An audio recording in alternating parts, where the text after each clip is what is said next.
د ژوند مشکلات.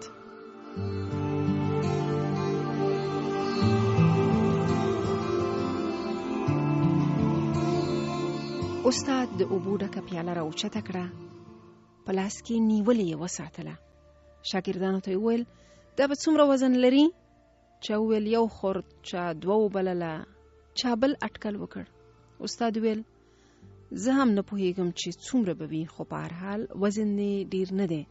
اوس دا پوښتنه کوم چې کومه پیاله څو دقیقې په لاس کې وي څه به راپېښ شي؟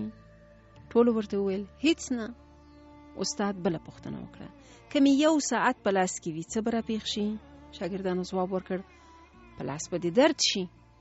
استاد بیا هم پوښتنه وکړه که تر ماښامه مې په لاس کې وي څه به راپېښ شي؟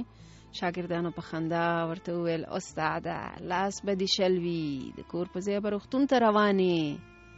استاد ویل د ژوند مشکلات همدغسې در واخلئ، که په ذهن کې څو دقیقې در سره وي پروا نه کوي، که یې په ذهن کې ډیره موده وګرځوئ دردوي مو، او که مو لا ډیره موده په ذهن باندې بار وي له پښو مو غورځوي او فکر مو شل کوي.